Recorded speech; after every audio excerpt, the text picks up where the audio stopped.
Olá pessoal, aqui é o Velgas. Hoje, dia 12 de julho de 2026, 16 horas, horário de Brasília. A elite de Moscou teme futuro apocalíptico e assessores de Putin pediram que ele pare a guerra. Segundo informações, ele ficou vermelho de raiva e falou muitas besteiras para os seus principais assessores. Ele não quer parar a guerra. Este vídeo revela os bastidores do Kremlin, onde Vladimir Putin rejeitou as propostas de paz de seus próprios conselheiros. Você vai ver como os ataques cirúrgicos da Ucrânia contra refinarias e portos russos deixaram o ditador descontrolado e isolado cada vez mais. Mostramos 5 cenários catastróficos desenhados por um dos homens mais ricos da Rússia, um bilionário, um oligarca, que ele inclusive previu o fim do país Rússia. E vocês notem que ele está ficando sozinho, e na minha opinião, ele tem força ainda, que ele comanda a KGB, os principais chefes são contemporâneos dele na KGB, ele foi chefe deles, mas mesmo sendo chefe, muitos passaram pela escola da KGB na mesma época que ele, então eles têm um relacionamento muito próximo. E também a Rosguardia que ele tem, não se sabe qual a fidelidade de fato, porque são entre 360 até 400 mil homens, ninguém dá um número exato sobre isso, acho que também não é divulgado, mas 400 mil homens ou 360 é praticamente o tamanho do exército brasileiro, então é muito forte. Embora que o exército, as forças armadas, tem mais de 1 milhão de homens na Rússia hoje, que estão dentro da Rússia. E mais os que estão no front deve dar aí 1,5 milhão de homens. Então é uma situação complicada. Mas ninguém quer esse confronto dentro da Rússia. Isso vai enfraquecer e vai dividir mais as regiões da Rússia. Então, peço a você que assista até o final este vídeo. Você vai entender essa derrocada interna da Rússia nessa guerra que é cruel. O Putin agora está travando 2 guerras, uma interna e uma lá no fronte com a Ucrânia. Peço a você que não é inscrito, inscreva-se no canal, o canal da verdade, que você vê a verdade. É importante, peço a todos, deem um like, compartilhem com suas redes sociais e façam seus comentários, que são sempre muito bem-vindos. E tem tido muitos bons comentários, todos os comentários aí são muito bons, eu agradeço a vocês.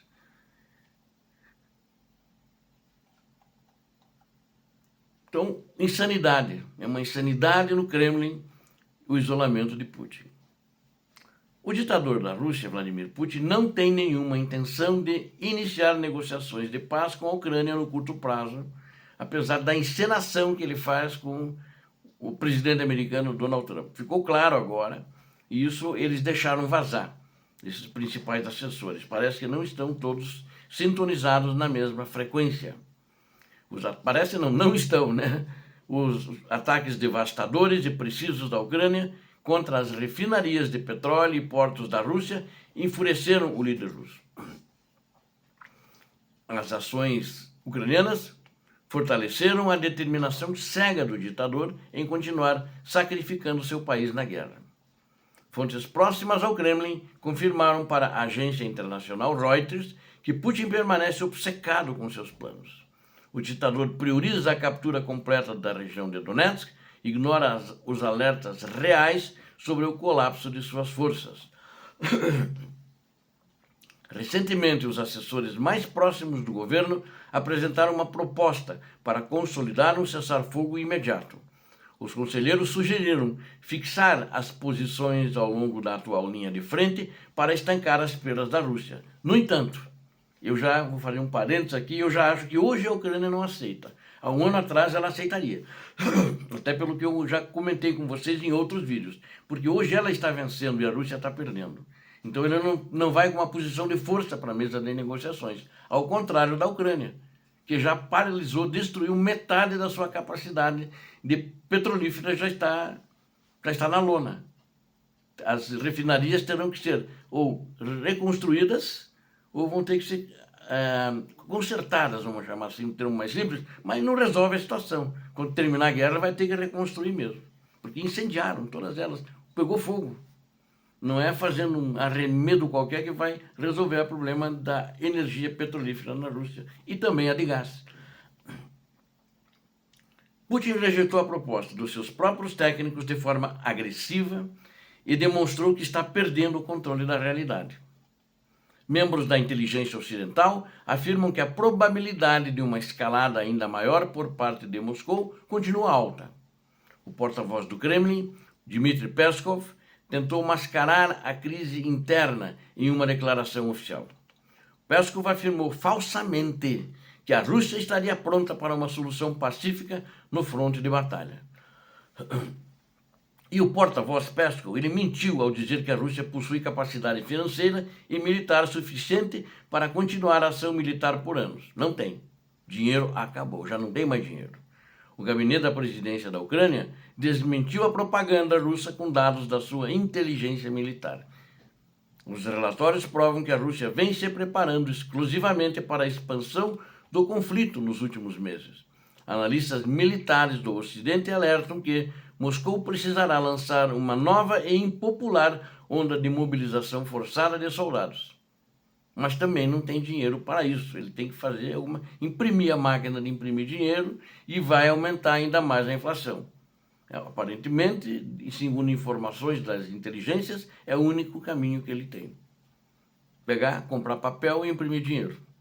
Sem novos soldados recrutados nas ruas russas, as forças da Rússia não conseguirão manter o atual ritmo de perdas. E vou mostrar aqui os 5 cenários do fim. A visão da elite russa.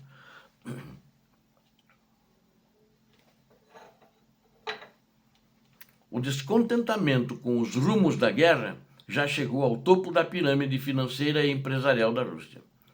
A revista The Economist publicou uma análise detalhada feita por um dos bilionários mais ricos da Rússia. É um magnata, né?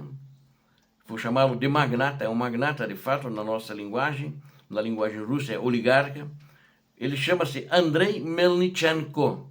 Delineou os 5 possíveis cenários para a saída da Rússia deste conflito desgastante com o Ocidente. E eu vou então citar, na realidade, esses cenários não sou eu, ele que está mostrando esses cenários prováveis que poderão acontecer. Praticamente todas as opções analisadas pelo bilionário são desfavoráveis e humilhantes para o futuro de Moscou e do regime de Vladimir Putin. As projeções incluem a dependência total do Ocidente ou da subordinação econômica absoluta da Rússia à China. Imagine, a China. Os relatórios também apontam para a desintegração interna do território ou a transformação em uma Coreia do Norte piorada. Quanto à desintegração, já tenho falado para vocês isso, e sobre essa transformação em uma Coreia do Norte também já falei para vocês. Mas agora eu quero mostrar o que a elite russa, a elite econômica, está vendo.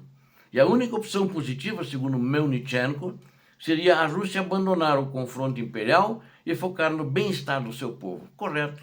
Bravos aplausos para Melnichenko, né?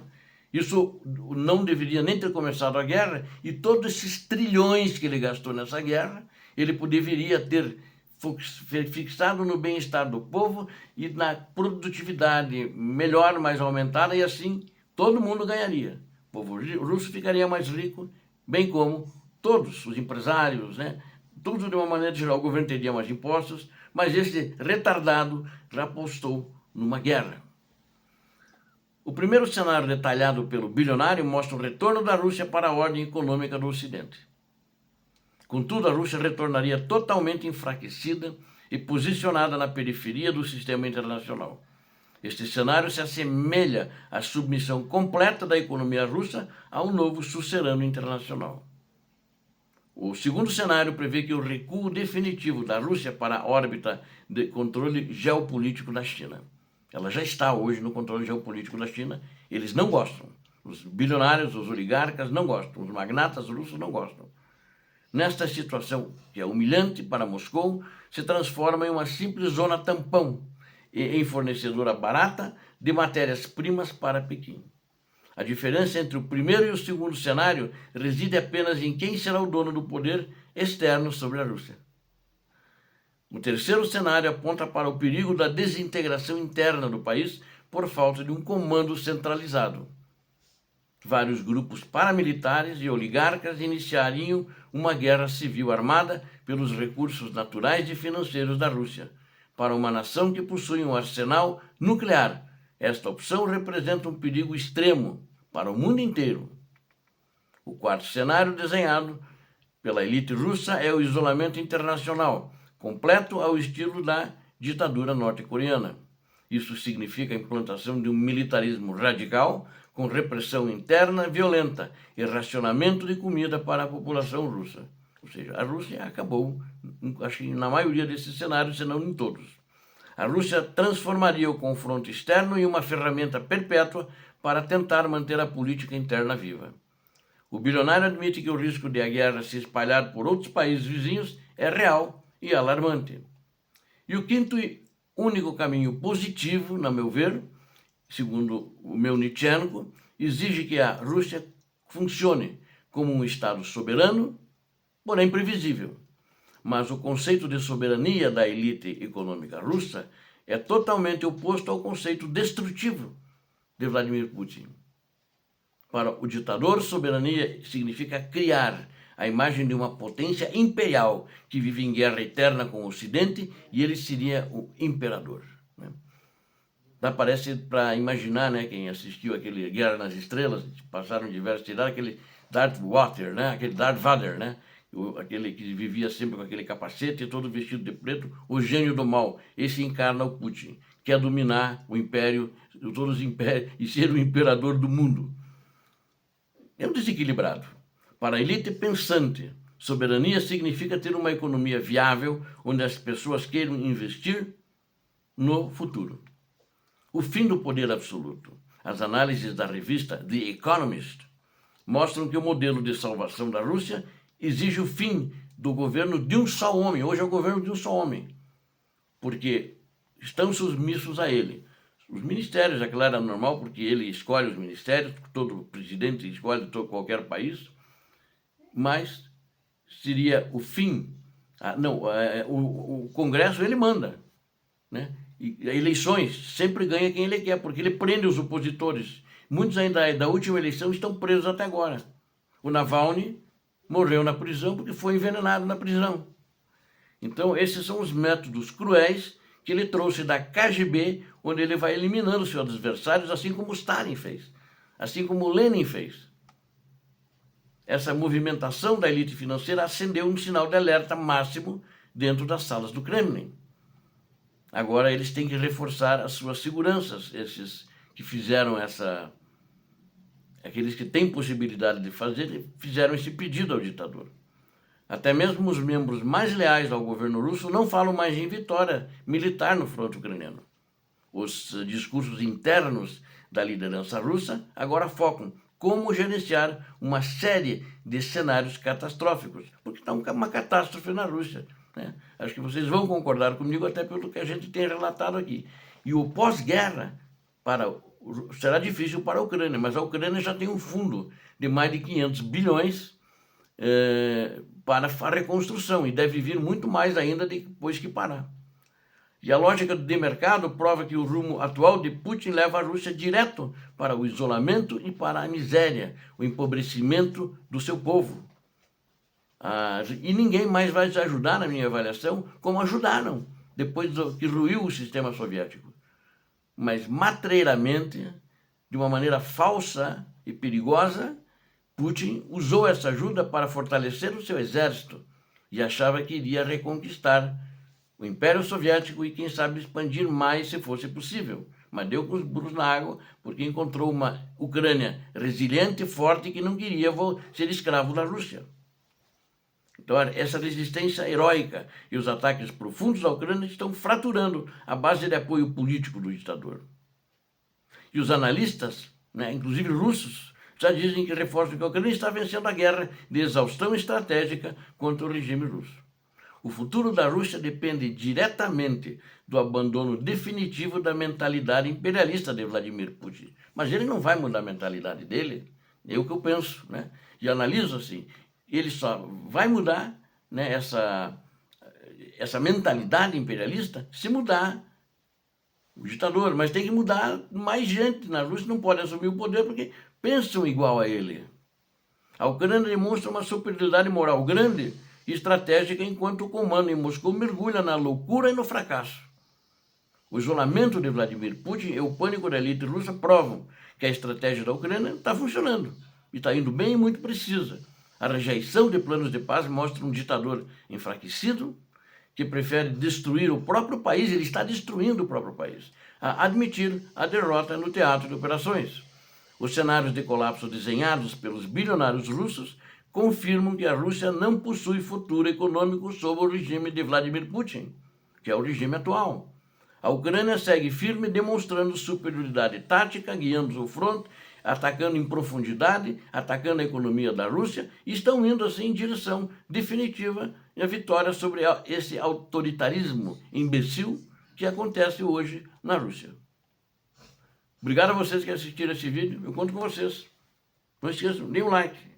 Tenho certeza que vocês gostaram dessa análise que eu trouxe para vocês. E peço também a você que não é inscrito, inscreva-se. Aqui você sempre verá notícias inéditas, vídeos inéditos. É muito importante. E que não é sempre todos os blogueiros que fazem esse tipo de vídeo que eu faço aqui. Eu conto com vocês. Peço a Deus que abençoe a todos vocês, a Deus que abençoe a Ucrânia e que Deus abençoe o Brasil. Paz e bem, paz para toda a humanidade.